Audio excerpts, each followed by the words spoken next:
Bonjour. Combien de temps Adam est-il resté endormi sur la table d'opération du Créateur? Son temps n'est pas le même que le nôtre, puisqu'il est mort à 930 ans.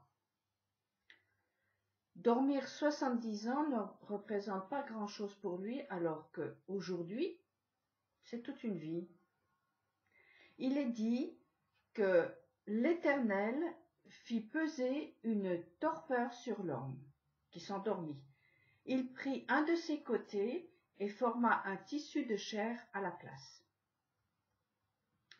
Si on prend ce texte au premier degré, nous y lisons le travail d'un chirurgien et d'un anesthésiste, avec certainement toute une équipe d'assistants. Adam, créé à l'image de son Créateur, ne pouvait pas vivre comme lui. Ce n'était pas bon qu'il soit une seule personne, mâle et femelle. Seul avec lui-même, sans vis-à-vis, pour parler, il souffrait. Doté d'un souffle parlant, Adam pouvait nommer ce qui l'entourait. Il pouvait même leur donner une existence, en révélant leur essence, mais il n'avait personne avec qui échanger, personne pour lui dire à lui, personne pour le contredire, personne pour l'empêcher de se perdre dans l'infini. Mais c'est bizarre, cette souffrance d'Adam. Pour nous, qui vivons souvent les difficultés de la présence de l'autre, nous, qui aspirons à l'infini, nous aimerions trouver cette androgynie, gommer les différences et inclure l'autre, l'incorporer pour qu'il devienne soi. En revenant au commencement, on voit bien que ce n'est pas du tout la solution. Du coup, d'un côté, il y a la souffrance de l'absence et de l'autre, la souffrance de la présence. Devoir choisir entre la peste et le choléra, ce n'est pas vraiment réjouissant. Il faut se rendre à l'évidence, nous sommes en plein paradoxe. D'une façon qui peut être simpliste, comme est capable de le faire une femme pas du tout savante, pourquoi ne pas prendre le texte au pied de la lettre et aller voir le chirurgien, lui exposer simplement les souffrances, dire ce qui ne va pas, à lui de faire son boulot, hein. C'est lui qui sait. Moi, je peux juste décrire mon mal sans le nommer. Évidemment, cette démarche tombe sous le sens. Dans presque tous les domaines, il y a des spécialistes, en presque tout, qui ont appris, qui savent et peuvent aider. Ceux-là peuvent solutionner bien des problèmes. Idiot est celui qui les méprise. Inutile de réinventer la roue. Mais dans la souffrance qui nous préoccupe aujourd'hui, qui peut aider? Allez dire à un spécialiste autoproclamé en tout, si ça existe, je souffre d'être seul et aussi à cause de l'autre. Personne d'honnête ne peut venir à notre secours.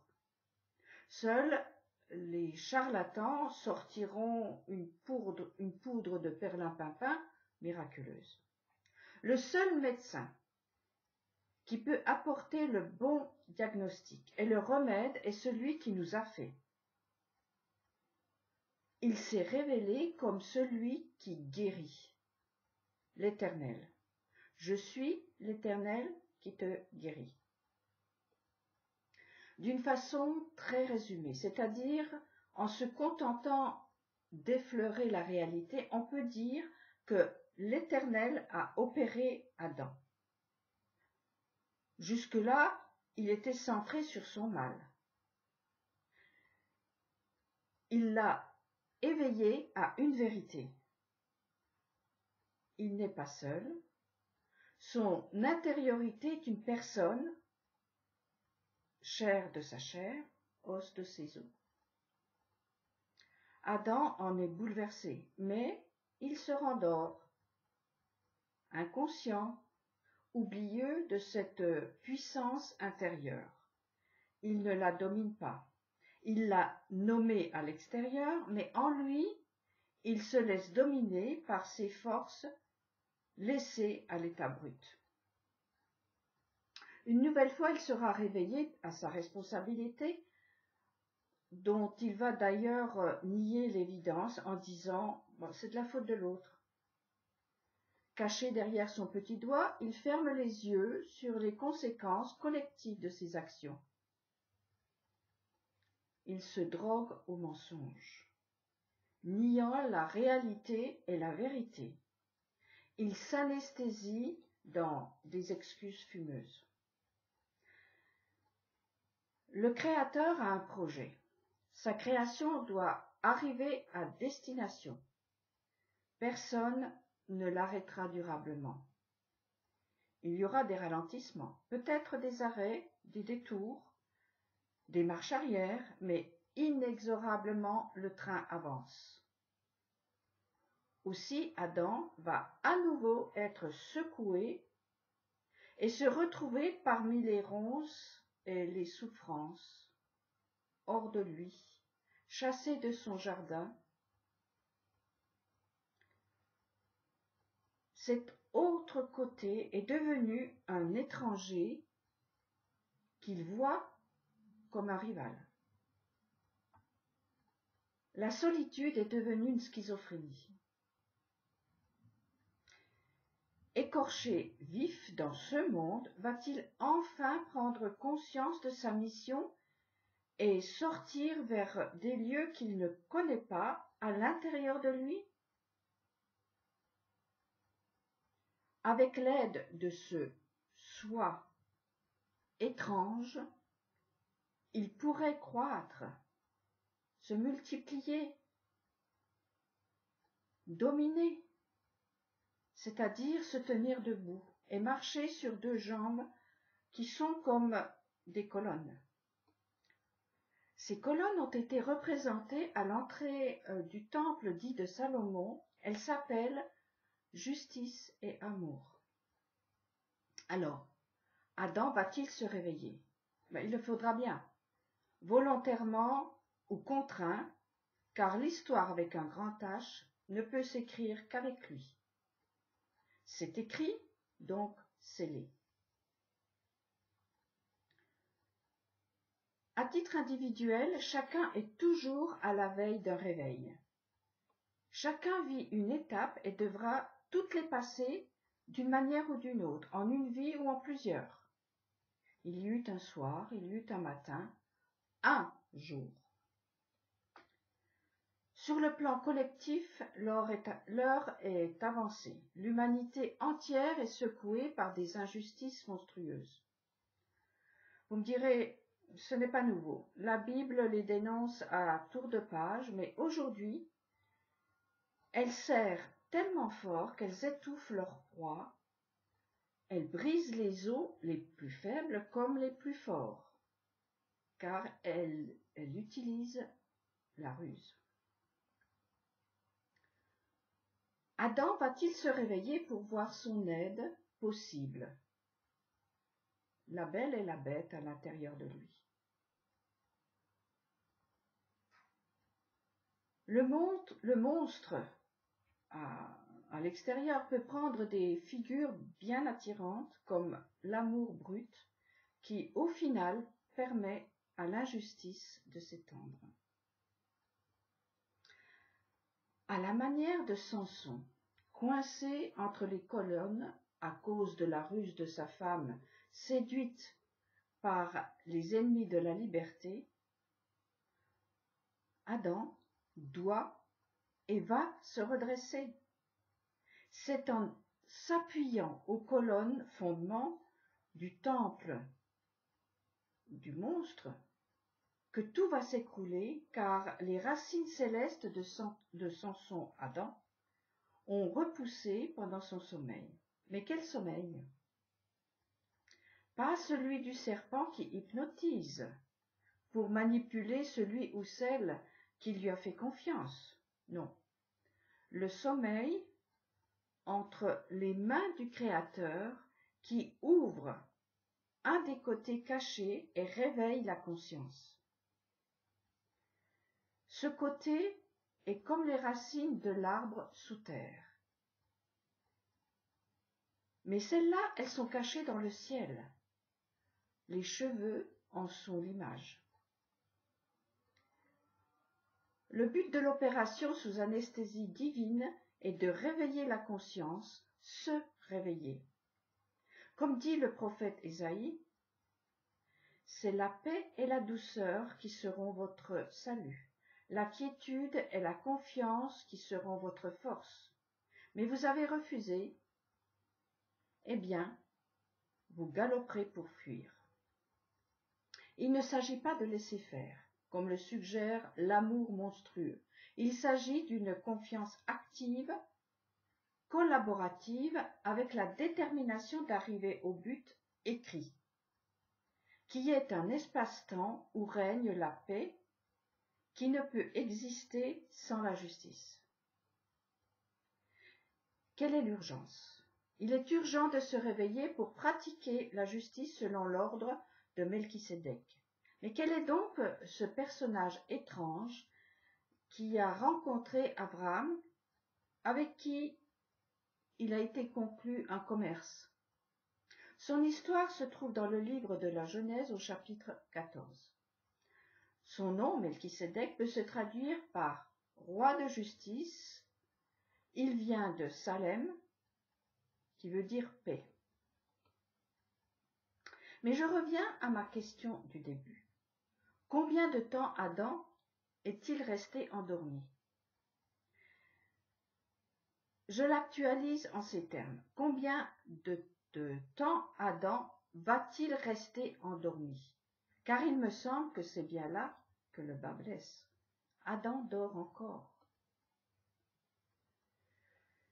Certes, David a demandé une assistance avec insistance, que Dieu se réveille, se lève, qu'il vienne au secours de son peuple. Et c'est une évidence que nous devons nous appuyer sur notre Créateur et sa mansuétude. Mais il y a aussi cette question. Qu'est-ce que l'homme? À Abraham, face à de violentes oppositions, il a été dit « va vers toi ». Et pour y trouver quoi? Les premières réponses, je dirais à première vue, dessinent un intérieur pas au mieux de sa forme, plein d'un mélange grisâtre, avec des dosages de force opposés, pas très équilibrés. L'injustice s'y taille la part du lion. L'injustice de l'extérieur, celle de l'extérieur contre laquelle on pousse de hauts cris, est une projection de l'intériorité d'une humanité inconsciente. Alors, quand Adam va-t-il prendre conscience de sa responsabilité? Quand va-t-il s'arrêter de dormir? Jusqu'à quand va-t-il dormir et refuser d'ouvrir les yeux sur son potentiel de construction, tout comme celui de destruction? Trop paresseux, il laisse faire, ou bien s'attend à une intervention extérieure, fût-elle divine. Écoutez Salomon, qui a fait beaucoup d'erreurs dans sa vie et en a tiré des perles, comme les versets 9 à 11 du chapitre 6 de ces proverbes. Jusqu'à quand, paresseux, resteras-tu couché? Quand sortiras-tu de ton sommeil? Ah, dormir encore un peu, rester un peu assoupi, entrelacer un peu les mains pour reposer? Cependant, la pauvreté s'introduit chez toi comme un rôdeur et la misère comme un guerrier armé. La grande révélation faite à Adam lorsqu'il s'est réveillé a été de prendre conscience que la mère de toute vie est ce qu'il porte en lui, son intériorité. Je dis toute vie, c'est-à-dire n'importe quelle vie, une vie vivante, morte, misérable, riche, nauséabonde, obscure ou lumineuse. Ceci suivant l'équilibre ou le déséquilibre des forces qui règnent en soi. Si Adam ne se réveille pas et continue de dormir, le jardin dont il a la charge, c'est-à-dire sa vie intérieure, se remplit de ronces et de souffrances. Tout est étouffé et déborde vers l'extérieur. Tout à l'heure, je vous ai cité 4 forces de salut: paix, douceur, quiétude et confiance. Si je développe l'idée, ça donne ceci. Créé à l'image de Dieu, chacun a en germe ces 4 possibilités-là. Adam doit donc agir avec confiance. Il peut être tranquille, Dieu ne le laisse pas tomber.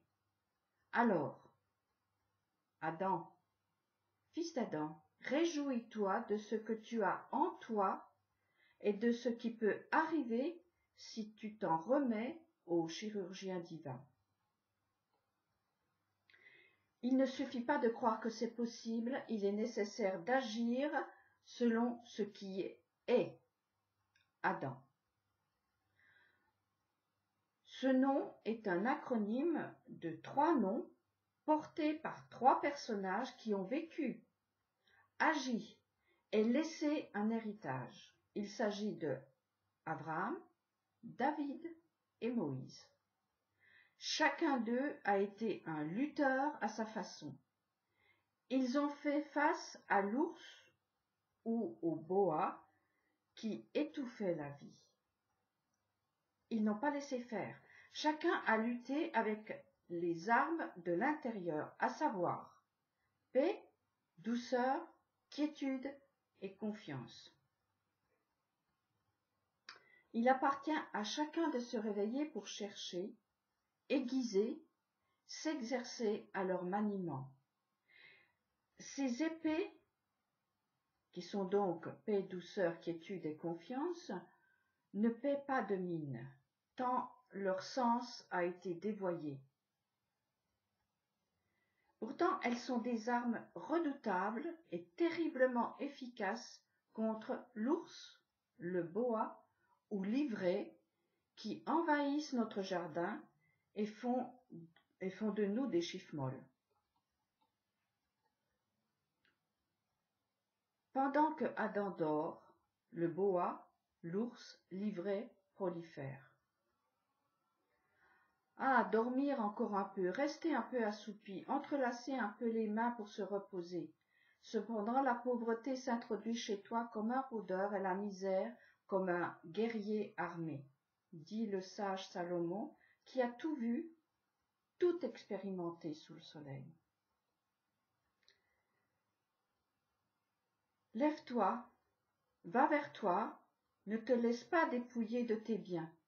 Défends-toi, sois un homme. Donne-toi les moyens de marcher sur tes 2 jambes. Bon courage à tous et bonne semaine.